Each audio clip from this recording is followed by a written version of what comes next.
Welcome to Not a Real Artist, a podcast by me, Tamara Wurch. And me, Iris Fritschi-Cussens, discussing relatable creative topics with honesty and humour. In this episode, we'll see what happens, but the plan is to discuss all of the ways that we've been creative recently. Creatively discussing creativity.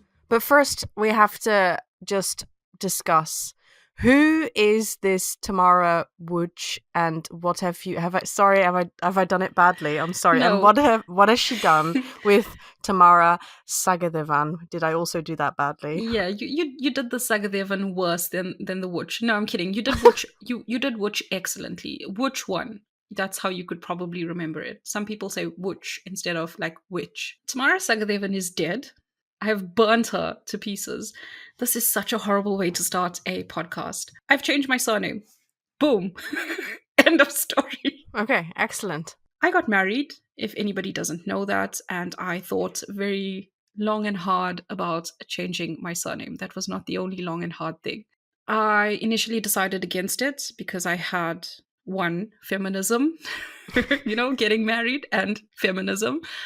And the second one was I really wanted to retain some kind of link to my culture because I'm not sure if you know, I'm South African, but I am of Indian origin. I am Tamil. So that name is a link to my heritage and culture. But after I got married, I realized that story wasn't 100% true. And there's more negative connotations with that surname for me than Wurch, which has like no attachments. And a very good example is Tamara Sagathevan does not cry or cannot cry. One of the things that she says to herself is, or I say to myself, we're not two different people, Sagathevans don't cry. It's something I learned when I was a child, and it's something that has unfortunately stuck with me till now. But Tamara Wurch is allowed to cry. She examines the values or the expectations, and I feel that this label or identity is very freeing for me.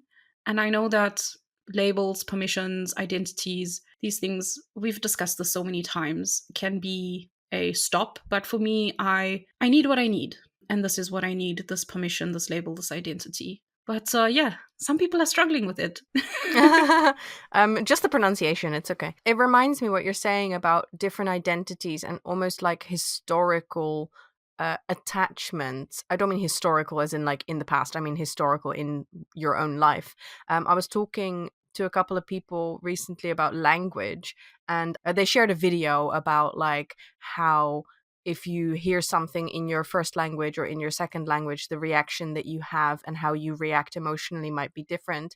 And I said that I maintain that one of the reasons that I feel like I can be, quote unquote, successful at being in therapy, or at least make it easier on myself, is the fact that I do therapy in English, which is obviously not my first language. But it's beside the point that my English is definitely better than my Dutch at this point in time. But I don't have the emotional attachment to English the way that I have to Dutch. And I feel like if I were to do therapy in Dutch, I would just not really be able to access. I would be much more blocked off. I mean, I'm more blocked off than I already am.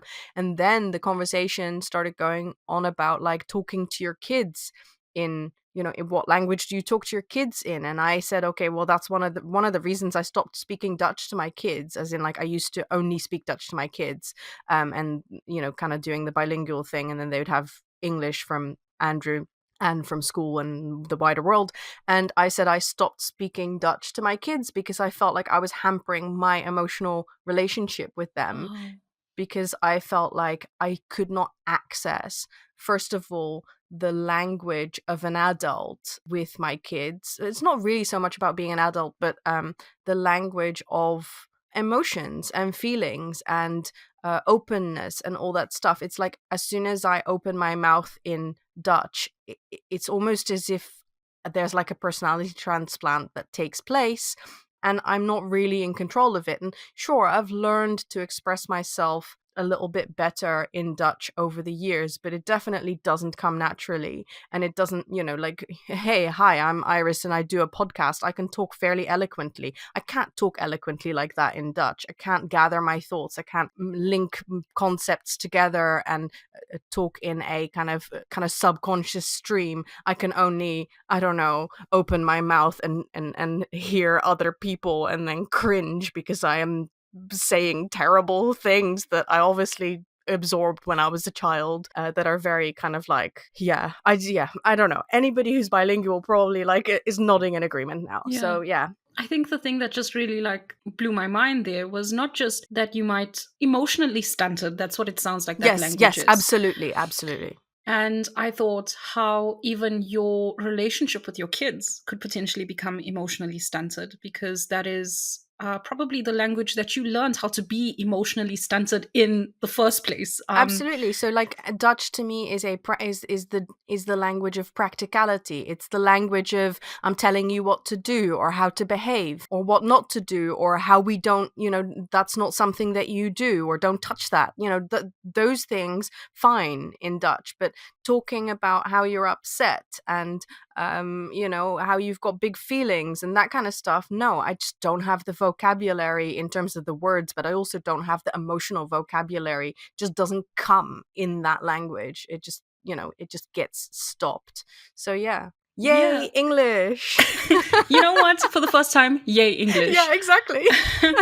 Felix has the commands that are serious and that is for his safety and for him to obey are all in Afrikaans. And Mihao obviously doesn't speak Afrikaans, but he had to learn because Felix will not listen to come here or stop unless you're saying it in Afrikaans. Because to me, it's such an oppressive and authoritative. I love Afrikaans, but that's how I grew up with it. So we would speak Afrikaans to our dogs because dogs in our mind listen better when you talk to them in Afrikaans. Yeah.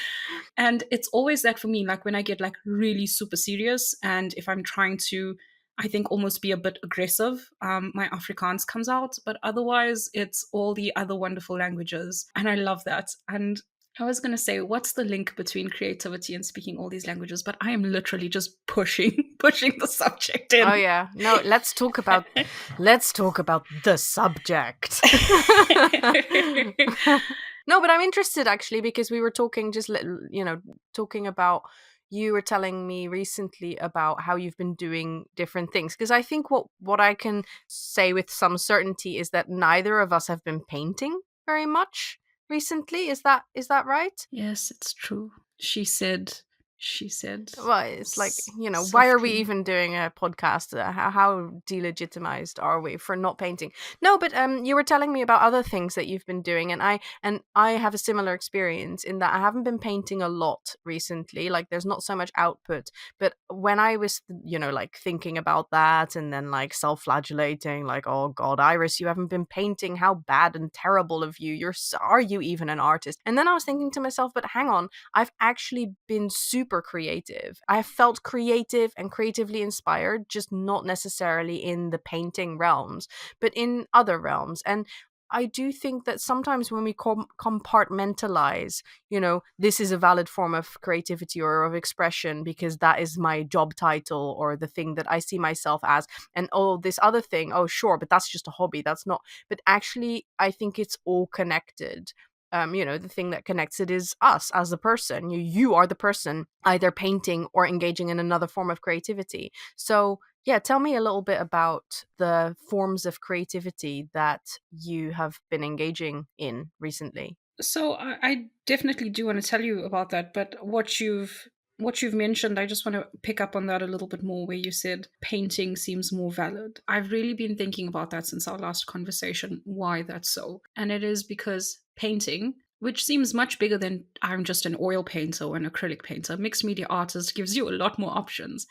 But it is enmeshed, blended, whatever the word is just so tightly compacted and mixed in with my career that I'm unable to view anything else that I do, or at least at that point, unable to view anything else that I do as creative. Because for me, I've now linked like my creativity with my career and my productivity. It was just very interesting to realize that and realize at the core of it all, what's driving me is productivity. And I mean, to simplify it and just draw a straight line, productivity because it adds value. I want to add value because at the core of it all, I want to be loved. Mm-hmm. So it was just super interesting to notice and to answer what am I doing that's so creative? D&D, which is Dungeons and Dragons. I am running a campaign. I am the dungeon master. To quote another dungeon master, I'm all the bad guys. And I love it. And until you pointed it out to me, I felt a little bit guilty, I think, for giving so much of my time to it and not giving a lick of my time to painting. But I've literally created a new world with new stories where all my accents and my different languages come into play. So, boom, linked it to the beginning. I realize how healing it actually is because I mean if you just say D&D to someone and they don't play D&D or they're not really immersed in the world, it's just a game, it's a tabletop game. But in this actual game, when I examined it, I'm dealing with topics of child abandonment, narcissistic tendencies in parents, enslavement, and also like just people who poop everywhere they walk. I had to do that. I'm the dungeon master. And I thought, oh my God, this is actually so healing and so cool. Like everybody can be a hero in this game. Everybody can deal with something. And also I'm actually dealing with real shit in this game. It was just, I don't know.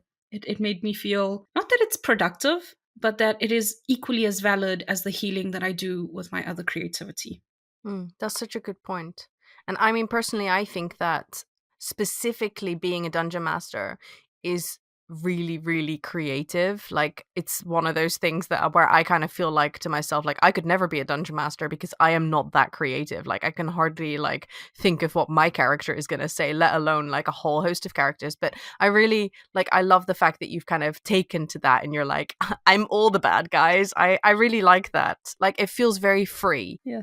Yeah, and then the added benefit of the fact that you have created the universe in which you can explore different issues, work through different issues. Not that that has to be the case in order for it to be valid, but the fact that it has that as an added benefit, I think is really cool. And it also, I think it points to this thing that I think is really important in our lives that we often forget as adults, and that is that we learn a lot through play. And if as a adult you say to yourself, well, I'm an adult now, I'm not going to play. I mean, I don't say that because I mean, you can see how much I play different things. But if you're like kind of like cutting off the play, then you cut off such a big playground, I guess, in which you can explore things and in which you can understand yourself, meet yourself, try things, and all that kind of stuff. And I think that's especially important if you're an adult who kind of like had to grow up too fast, I think, and didn't get to explore relationships or how to relate to people or how to disagree with people, that kind of stuff. I was just listening to a podcast where it's Esther Perel's podcast. I think it's called Where Do We Begin? Where Should We Begin? Something like that. And she was talking about conflict and about how as a society as a whole, we are becoming less adept through what life is these days. We're becoming less adept at having conflict with people but maintaining a connection. So sure, we know how to have conflict and cut them out of our lives. Sure, that's, yeah, you know, quote unquote easy. But how can you have conflict and work through it and still have a loving relationship or still have respect and that kind of stuff? I think that is definitely a skill that I never learned and a skill that I can see is lacking. So, you know, I completely went from D&D to conflict resolution. Yeah, and I'm gonna keep us here. I absolutely love that you said that. It's something that I've really thought about a lot because you and I don't know if we're going to call it a conflict, but like, let's stir the pot here. We had a conflict. I think that was a conflict. Yeah. Whether it came from one place or not, it was me. I'm the problem. That was a conflict. And it was such a good example of healthy conflict for me because I'm very much with the people I love, or I love you, conflict averse. I don't want to engage in conflict because it for me means being cut off. Yeah. And then sometimes I just cut myself off first from the person before they can cut me off, which I think is what I was trying to do with you in some way, shape, or form. It's being cut off or having to be a people pleaser and go along with the other person and completely self-efface. So it's kind of like either or. Either you're out or you're in, but you're not yourself. That's what it feels like. And from this healthy conflict that I had with you, and I mean, it's not the, I mean, the first healthy conflict I've had with someone besides like my partner, let's put it that way. The amount of growth that I got from that specific conflict has been unbelievable. And I'm like, oh my God, I want more conflict in my life. And I don't mean I want to go and punch people in the face, but like good, healthy, fucking challenging of my beliefs and growth and all of those wonderful things that came from it. And it's so like, oh my God, like when I die, on my tombstone it's gonna be Tamara, which lived a great life thanks to Iris. Like that's what it's no. Okay, fine. Iris Fritschi-Cussens. Because that's just been another like growth point for me. And I don't know how to bring it back to creativity. I'm not very good at oh my God, this stuff is like back. That is what this whole podcast episode's going to be like. It's like we go off on a tangent and then we're going like, okay, and how can we shoehorn this back into creativity? I absolutely love listening to podcasts that just go wherever they want to go. I mean, I know that I do have an issue with going off on tangents. I know that I need to be brought back to Jesus all the time. Should I not have said that? Anyway, but I enjoy listening to it because it sounds very natural. I'm just very self-conscious when I do that with you because I feel that you are very good at staying on topic. I would like to ask you though, see, this is so smooth. I would like to ask you though, what are you doing that's creative? Cooking. Ooh. I like cooking. But also, yeah, okay, let's talk about cooking for a second. So I have always enjoyed cooking because I enjoy eating. And when I eat stuff, I want it to taste nice. So that's why I enjoy cooking. And like I specifically enjoy eating things that have interesting flavors or like, lots of vegetables and stuff. I'm not just like, I don't love food indiscriminately. I love food when it's good. As in like, I understand. For me, it's about flavors and tastes. It's not so much about filling my stomach, if that makes sense. It makes big sense.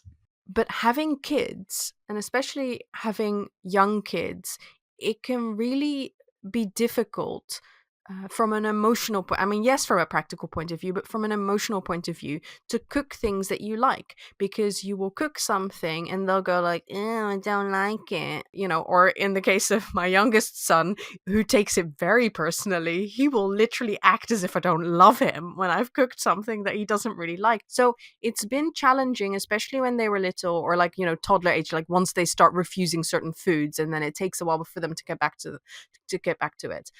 And then it becomes a little bit of a chicken and an egg situation where, okay, so you're going to only be cooking the things that they like, but then you never expand their palate because, I don't know, there's some statistic out there that says like a child needs to be offered a certain food like at least 10 times before they like it. Well, I can tell you that's not the case with chocolate. Like they like that straight away. But no, we're talking about like, maybe like more complex vegetable things and stuff like that, or quinoa or whatever, things with weird textures. And that's an investment, and that's also, it's a little bit of an endurance race because it's kind of like you have to, it can't just be fish fingers and chips all the time, chicken nuggets and pizza. You have to start offering curries and sauces and steamed vegetables and stuff, and then have to put up with the fact that they will pick at their food or they will act as if you don't love them or, that kind of stuff. And it's difficult. But a while back, I think it was maybe about a year ago, I was like, okay, I really want to start cooking more interesting things, not just the same things over and over again. I was just so bored of eating the same things and also cooking the same things. And, my husband was bored as well. And then I feel like, oh my God, now you're complaining as well about the food that I'm cooking. And all my pleasure has gone out of cooking, which is supposed to be a thing that I like.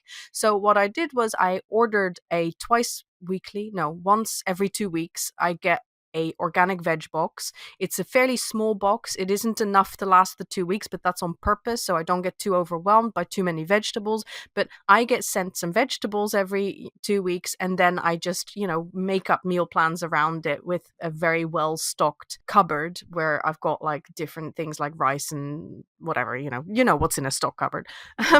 And it's been very challenging and interesting. And it's just like, I cook what I cook and I cook what I'm interested in. And sure, I'm not going to cook 3 meals in a row that I know that one of my kids doesn't like, because I love them and I obviously want them to eat nice food. But, once or twice a week, I might cook something where I think, okay, they might find this a little bit challenging, or they might think they don't like this, or they might never have had this. I cooked lentils the other day and I was like, okay, I don't think we've had this, but, I'm going to try it. And then everybody loved it. And it's made them so much more adventurous. And then it's made the biggest benefit has been that I get the pleasure back in cooking and doing interesting flavors and thinking, oh, I'm inspired. I heard about this recipe. I'm going to look that up and see what I like about that and incorporate it into a dish that I'm going to cook. And it's just made my cooking time, rather than a chore, rather than an obligation. Oh my God, I have to provide food for my family and like have to feed them and like, oh, I'd rather be doing something else. It's made it into a really nice activity that I do, and that helps me connect to myself, and also something that, funnily enough, I seem to have energy for. Sometimes when I'm really busy with work, I don't have energy for cooking, and then I'll just do something simple, something from the freezer or whatever. But most of the time, I'm finished with work and then I start cooking, and it's a positive, nourishing activity as opposed to a obligation that feels heavy and that kind of thing.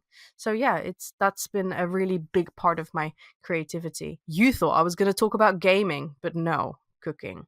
I honestly did not think either one of those two things. I was thinking you were going to talk about friendship bracelets. I have some questions.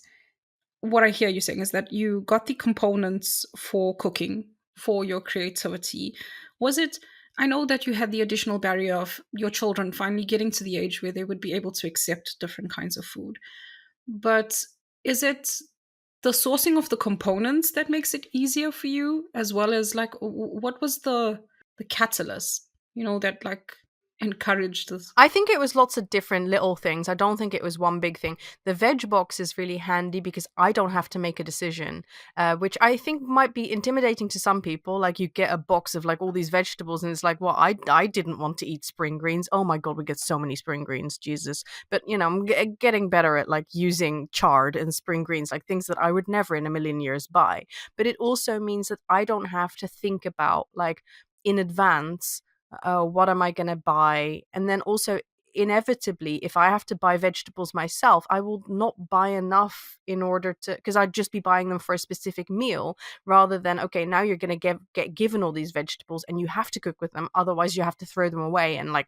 throwing away food is like such a big no, that we actually eat so much more healthily because we're getting a lot more vegetables into our meals. And I find that really exciting. And then also just like, I quite like aubergine, but I still have a hang up from my childhood, and courgette as well. We're talking about eggplant and zucchini if you're American. See, I'm fully bilingual.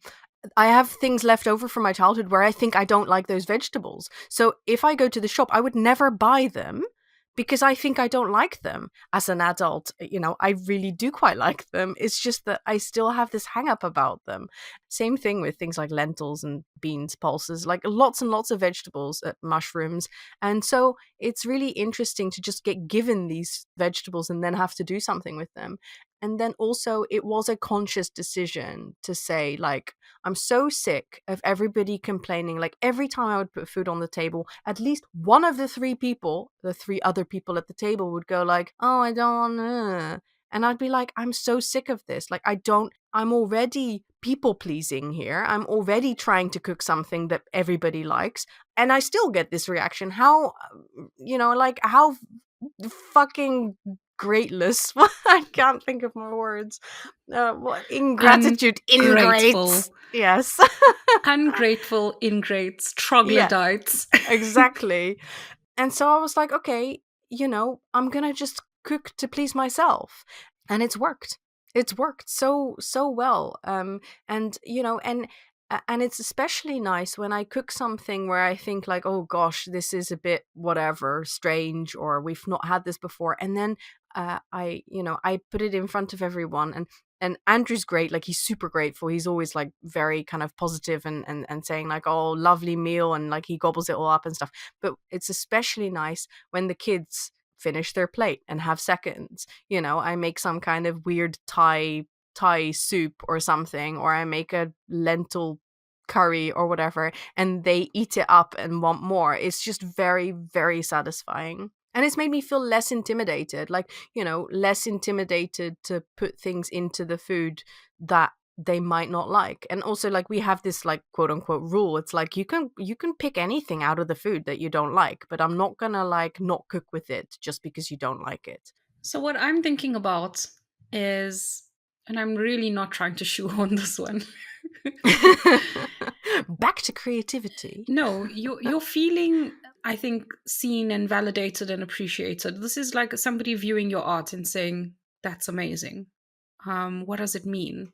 Or "That's amazing. This is what I think it means." Like in a very respectful manner. It's just somebody devouring what you are making and then still asking for more. That's how I feel this is. I was actually wondering why, if this was a part of the reason I felt like my creativity didn't count, because it has in some way, shape, or form being secret, because it's just between me and what I'm doing. And then I thought, well, hang on a second. D&D hasn't been a secret. The comic that you made hasn't been a secret. There has been an audience. I don't know how many things. I mean, there is some things I do that are creative, that are private, but very often I don't know if that's 100% true. I think there always is an audience, because then it gets given to someone, or my husband sees it, or there is some type of audience. And I'm just wondering how important an audience is to creativity. Oh, that's such a good question. Because I feel like if you don't have a inner drive, like you're talking about private, like when you're talking about private art, like things you do privately because you just want to do them, like they are so valid as well. And I feel like I've often struggled with that, actually, like creativity just because I want to do it. I'm so often in need of validation that the audience and the sharing becomes so important. But I actually kind of crave that feeling of like, I want to do it because I want to do it, and I'm going to do it in my time with myself. And then the sharing is secondary. But when it comes to cooking, I do enjoy cooking for just myself. And I do this at lunchtime sometimes when I'm like, oh, I fancy this or that. And then I'll just cook it for myself.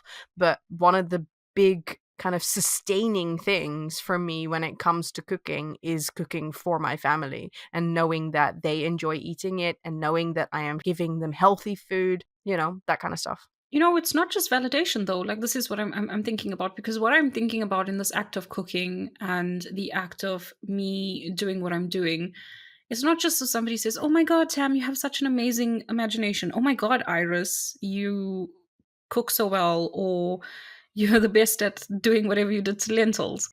I'm so afraid to ask what you did to those lentils. I love lentils. So when you're talking about cooking and I'm sharing with people, I think about connection. That's what's coming to my mind. And for example, when I made that comic, I did not expect a single person to say, "Oh my God, those drawings are amazing." I don't think anybody really even said that. It was about the content and the connection with what was inside. It wasn't even about the execution or the quality, even though I try to pay attention to that because I enjoy doing that. And I'm just thinking about, it's not just always outer connection, maybe it's inner connection. And I mean, that's like one of the tenets of creativity, right? It's creativity is connection, or finding that touchstone, if that's the right word, within yourself or with other people. I'm just trying to find answers for myself. I'm not trying to find answers for anybody else. So if that makes no sense to you, please send your complaints to not a real artist No, podcast. please send your complaint to not a real artist podcast at gmail.com. Editor's note, that is not an actual email address. That is an email address. And all complaints you have about my surname, about my swearing, about me not making content, send it there too. Iris, any things you want to put in there? Any complaints you have about me, about your cooking to your kids. Yeah. Oh, I'm so sorry. I called your family ungrateful. Uh, No, no, but that's what I was saying, wasn't it? So, but it's funny because that has really changed. I think that's really important to understand that it isn't just like, that I said, "Hey, I really dislike it when you guys do this. Can you not?" And then, for them to adjust their behavior. That's a small part of it. That doesn't mean that nobody complains anymore about food. They still do, but I think the biggest thing was me taking back that kind of ownership of like, I'm going to cook what I like. I'm going to please myself, and then it became less painful, or it felt less like criticism when someone then doesn't like it, because when someone then doesn't like it, it's like, oh, I'm really sorry, I'm sorry you didn't like it, tell me what you didn't like about it, or tell me what you'd like me to cook, and that kind of thing. Whereas if you're just like people pleasing, and you're effacing part of yourself, and then you get a complaint, you're like, well, Jesus, nobody's ever happy, you know. what I was thinking about, and to be like really Indian here for a second, is there's this thing that when you cook, your energy goes into the food. And the way you cook and the energy that you maintain in the kitchen, the songs that you listen to, the way you cut, everything that you do is in the food. It imbibes the food. Is that Oh, the I word? really like that. I never thought about that before. I've never come across that kind of thinking before. But I'm immediately thinking like we should dance more in the kitchen. Yeah, okay. Yeah. Oh my God. Please, top tip. Two top tips for your life. One, if you're doing something and you fucking hate it, put on jazz music. You'll feel like you're in a movie or like in a lo-fi thing. And then the other thing is play music in the kitchen. It's amazing. Dance, drop the garlic. You know what? So what if your dog eats it and needs to go to the vet? That did not happen. And what I feel is whenever I cook, this is my experience with cooking, and my energy is I'm enjoying what I'm doing. It's not that I don't care about anybody's reaction or reception to the food, but it's more like I've had my fun and I've really got my pleasure out of it. So your reception is either the cherry on top, or you know what, hey, I need to improve on these things, or your palate is just not sophisticated enough to handle my spices. So, like, that's the kind of vibe that I take. But I also really love this idea that when I'm cooking and Mihao is helping me and we like put this good energy into the food, that it still like comes back to us in another way. And I'm just really wondering, I'm not saying that's what's happening with you, but it's also because you're having fun as you're making the food that when you come to the table, you're probably a little bit more able to handle any criticism. It's exactly what you're saying about people pleasing. You haven't abandoned yourself, and therefore it's easier to take any critique, which is unjustified, by the way. I haven't tasted your cooking. I want to repeat what you just said. You haven't abandoned yourself. I think that's really, really important. And I think that that's something that, unbeknownst to me, happens a lot. Like, my MO is abandoning myself because I'm trying to get all these needs met. And really, the opposite of abandoning yourself is what will give you real, true, kind of creative satisfaction. Okay, that took me aback. People don't repeat what I say usually unless it's stupid. You believe aliens are doing what now? I keep on having this thought in my head, so I'm just gonna get it out. You said to me like you grew up with vegetables. You didn't like brinjal, which is eggplant, which is aubergine, a lot, and I had never tasted broccoli as a kid, and I would watch these American kids on TV like, ew, broccoli, broccoli, and I was like, fucking hell, what is this broccoli? I really want to taste it. And I remember we went to a restaurant and there was broccoli, and I was like, Dad, I'm gonna have this broccoli and it's gonna be so horrible. And he was like, okay, get it. And I was like, what the fuck? This is the best thing that I've ever tasted. What's wrong with these kids? And I love broccoli so much, but it's one of the things that always gets me. Like, I watch it, and Brussels sprouts. I don't know how to cook that as well as I would like to, but it's those two foods that I grew up seeing other children being like, oh, no, mom, get it, go to hell, leave me, blah, blah, blah, put it out of the room.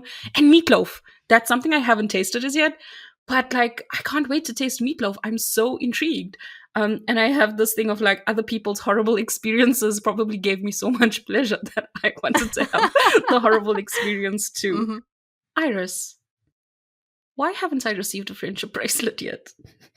You bought one. You bought my friendship. Remember? This entire relationship has been built on me buying. Oh, I'm sorry. That's terrible. Oh my god. Oh god. Send me your wrist circumference and your favorite colors.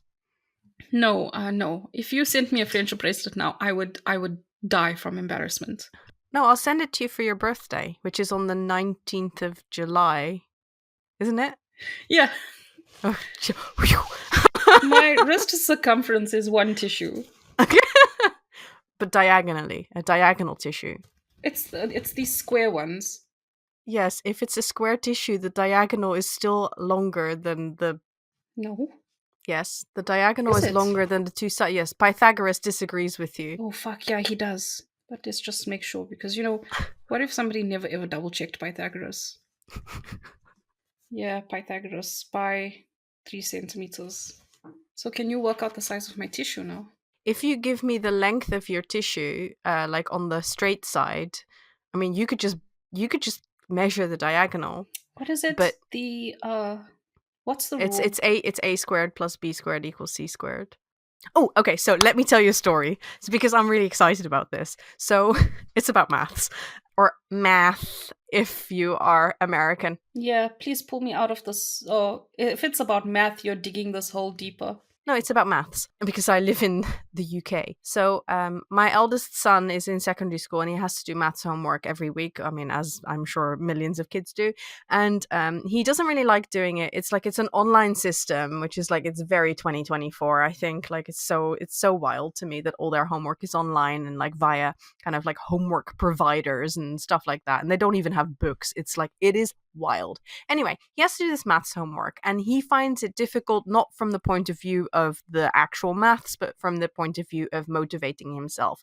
He's like, oh, he still has to do it, and he puts it off and procrastinates and stuff like that. So at a certain point a few months ago, I was like, okay, I'm going to do it with you. I'm going to sit next to you and, until you're done. And then I was like, actually, no, I am going to do it with you. I will get myself a little exercise book and I am going to learn the maths of a year 8 because that's the year that my son is in, and I'm so excited. So now every Sunday we do maths together, and it's super cool. I really like it, and I feel like such a geek, but I'm so tickled by the fact that on the one hand, this is nice time together. We have a great laugh. We're really have a lot of fun together.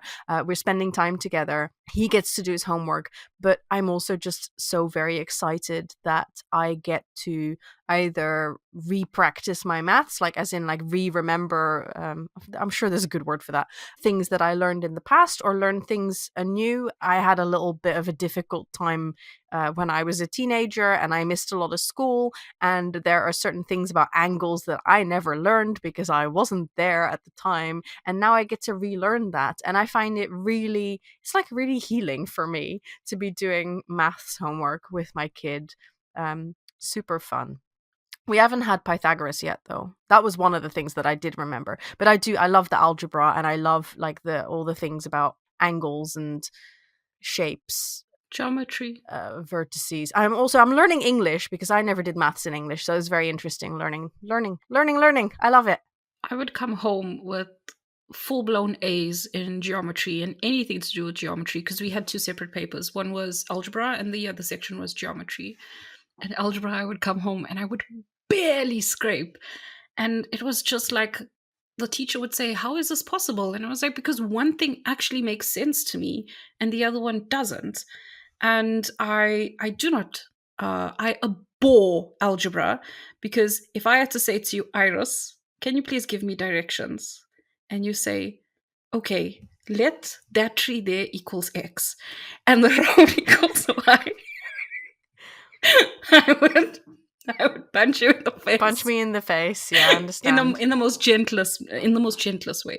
Yeah. Lovingly punch you in the face. My mum actually gave me some really good advice when I was about 12 in my first year of high school, because I was and am the type of person who needs things to make sense. If I don't understand it, then I'm like, what's the point? Or I can't understand it if it's not understandable, if that makes sense. If there's not a logical explanation. And she said, and I think a maths teacher said it as well, it's like, what you want is not possible unless you're like university maths or PhD maths student. You cannot understand it. You just have to follow the rules. So my mum said, you don't have to understand maths, you just have to follow the rules. And once you start doing that, you get the correct answers. No, you don't understand why 1 + 1 = 2, but that doesn't matter. You don't understand why the x is doing this, or the angle of that is that. You just follow the rules, and it's quite comforting. That's probably why I love maths, because it's very comforting. If you just follow the rules, you get the correct result. It's like, oh my god, everything should be like that. Well, I now know when the zombie apocalypse happens, who Mihao can go and spend his time with. He's like, sometimes I'm like, what are you watching? It's so late. He's like, I'm watching maths. Yeah, me and Mihao should do an escape room. I think it'll go really well. Oh my god.